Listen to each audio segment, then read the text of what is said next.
प्रतापगढ़ की जमीन आज इंसाफ की गवाही मांग रही है। एक नौजवान की हसरत, एक परिवार की उम्मीद और कानून का इकबाल, सब उस काली रात की भेंट चढ़ गए। सिंधौर का वो खूनी मोड़ जहां इंसानियत को सरियों से रौंदा गया। योगी सरकार का बुलडोजर अब गरज रहा है। खाकी की सख्ती का मंजर सामने है, लेकिन क्या प्रतापगढ़ की इस खूनी सियासत पर लगाम लगेगी? क्या उस मासूम बच्चों की चीखें सियासतदानों के कानों तक पहुंचेगी? देखिए हमारी स्पेशल रिपोर्ट।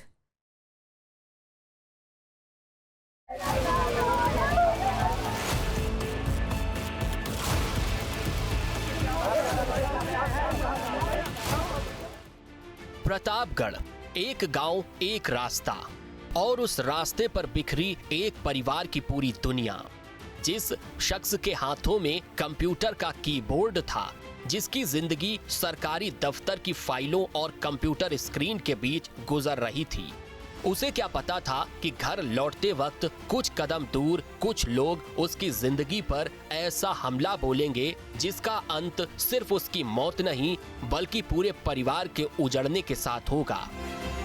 ये कहानी है सौरभ विश्वकर्मा की, जिसे इलाके के लोग मोनू के नाम से भी जानते थे।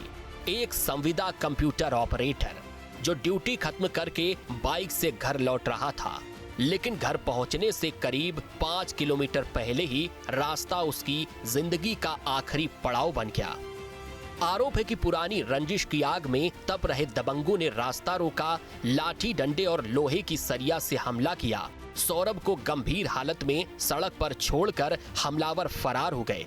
शोर सुनकर गांव के लोग दौड़े, परिजन अस्पताल लेकर पहुंचे, लेकिन जिंदगी और मौत के बीच चल रही जंग में आखिरकार सौरभ हार गया। और फिर शुरू हुआ इंसाफ का इंतजार। शव सामने था, परिजनों का गुस्सा उफान पर था, आंसू थे, आक्रोश था और सवाल था, आखिर सौरभ की मौत का जिम्मेदार कौन है? 60 घंटे तक अंतिम संस्कार रुका रहा।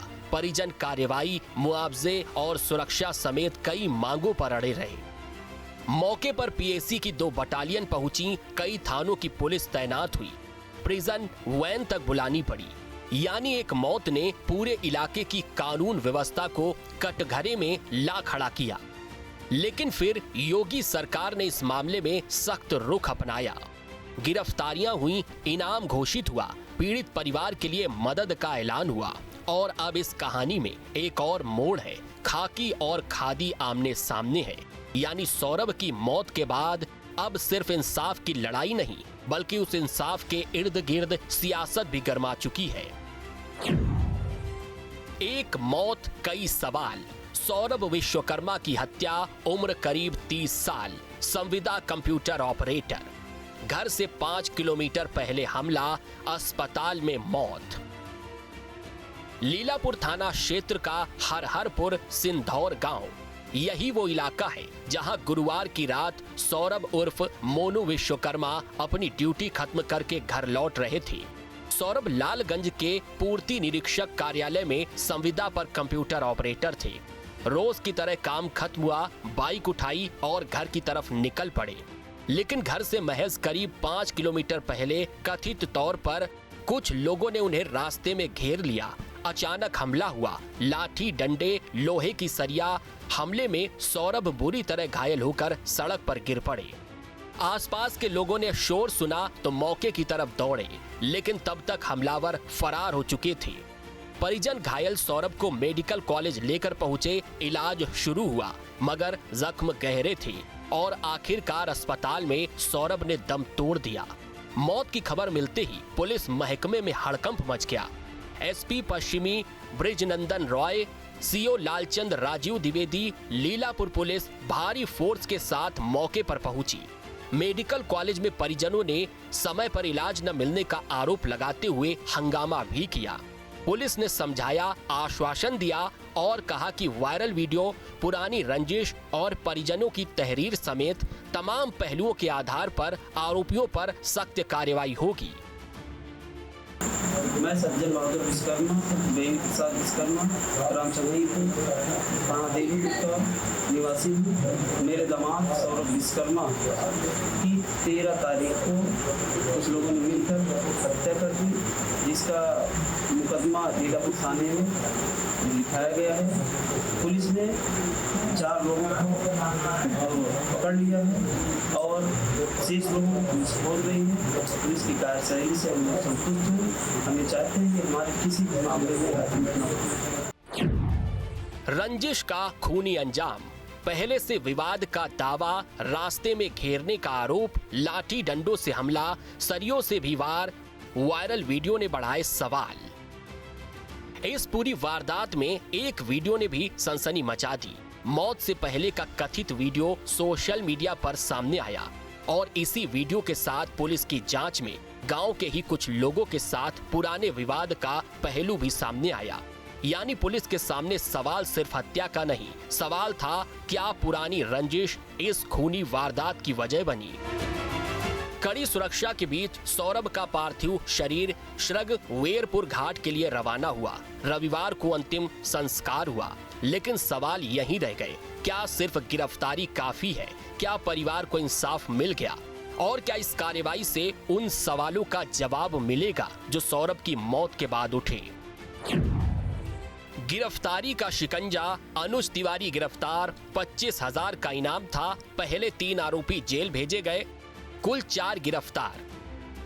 योगी सरकार ने मामले की गंभीरता को देखते हुए सख्त रुख अपनाया। पुलिस ने मुख्य आरोपी बताए जा रहे 25,000 रुपए के इनामी अनुज तिवारी को गिरफ्तार कर लिया। इससे पहले पुलिस दरोगा तिवारी, सौरभ तिवारी और संजय उपाध्याय को गिरफ्तार कर जेल भेज चुकी थी।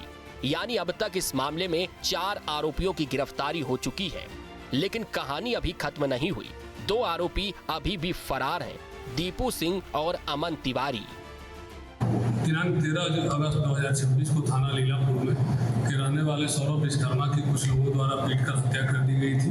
इस पर तत्काल थाने पर सुसंगत धाराओं में अभियोग पंजीकृत किया गया था तथा घटना से संबंधित अभियुक्त दरोगा तिवारी, मिंटू उपाध्याय और सौरभ तिवारी को गिरफ्तार कर पूर्व में जेल भेजा जा चुका था।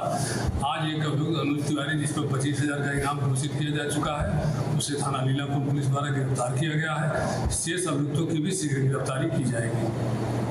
लेकिन इस कहानी का एक और पहलू है। सरकार ने सिर्फ गिरफ्तारी तक खुद को सीमित नहीं रखा। पीड़ित परिवार की आर्थिक स्थिति और भविष्य को देखते हुए सरकार ने कई बड़े ऐलान किए। मृतक की बेटी को 5 साल तक की पढ़ाई का पूरा खर्च जिला प्रशासन उठाएगा। सौरभ की पत्नी को रोजगार देने की बात कही गई। राज्य कर्मचारियों के 1 दिन के वेतन से मिलने वाले सहयोग से मृतक की बच्ची के नाम पर फिक्स डिपॉजिट यानी FD कराई जाएगी। एक तरफ एक परिवार ने अपना बेटा, अपना पति, अपना पिता खोया, तो दूसरी तरफ सरकार उस परिवार के भविष्य को संभालने की कोशिश कर रही है। लेकिन एक पिता की कमी, एक पति की कमी, एक घर के उस सदस्य की कमी जिसे कोई मुआवजा पूरी तरह भर नहीं सकता। प्रतापगढ़ के सौरभ विश्वकर्मा हत्याकांड मामले को लेकर योगी सरकार ने बड़ा एक्शन लिया है। अब तक इस मामले में 4 आरोपियों को गिरफ्तार कर जेल भेजा जा चुका है, जबकि फरार चल रहे 2 अन्य आरोपियों के ऊपर 25,000 रुपए का इनाम घोषित किया है।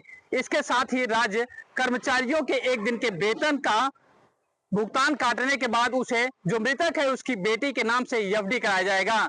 बता दें कि लीलापुर थाना क्षेत्र के सिधौरी गांव में गुरुवार को देर शाम पीट कर सौरभ विश्वकर्मा की हत्या कर दी गई थी। इस मामले में जहां एक तरफ राजनीतिक दलों ने इसे तूल पकड़ाने की पूरी कोशिश की, तो वहीं योगी सरकार ने अब बड़ा एक्शन लेते हुए कुल मिलाकर 4 आरोपियों को गिरफ्तार किया है। इसके साथ ही राज्य कर्मचारियों ने अपने 1 दिन के वेतन से जो मृतक की लड़की है उसके नाम से FD कराने का फैसला लिया गया है। इसके अलावा उसे सरकारी पट्टा और अन्य व्यवस्थाएं भी की जा रही है। पुलिस अधिकारियों ने मामले में जानकारी दिया है। उन्होंने बताया है कि फरार चल रहे जो आरोपी हैं उन पर 25,000 रुपए का इनाम घोषित कर दिया गया है। बता दें कि गुरुवार देर रात हुई इस घटना के बाद लगातार समाजवादी पार्टी के तमाम पदाधिकारी सौरभ के घर पर राजनीतिक टूल दे रहे थे। इस मामले को लेकर अब पुलिस ने एक्शन लेते हुए सपा के एक नेता समेत कुल 5 लोगों के खिलाफ मुकदमा भी दर्ज किया है। आज समाजवादी पार्टी का डेलीगेशन सौरभ विश्वकर्मा के घर पर पहुंचने के लिए आ रहा था, तभी उसे बॉर्डर पर रोक दिया गया। प्रतापगढ़ की ये कहानी सिर्फ एक हत्या की कहानी नहीं, ये कहानी है उस परिवार की जिसने एक रात में अपना सहारा खो दिया। ये कहानी उस बेटे की है जिसके सिर से पिता का साया उठ गया। ये कहानी उस पत्नी की है जिसकी जिंदगी का हमसफर अब कभी भी घर लौटकर नहीं आएगा। और ये कहानी उस सिस्टम की है जिससे अब उम्मीद की जा रही है कि वह सिर्फ गिरफ्तारी करके नहीं रुकेगा, बल्कि उस आखिरी सवाल तक पहुंचेगा, सौरभ की मौत के पीछे आखिर पूरी साजिश क्या थी।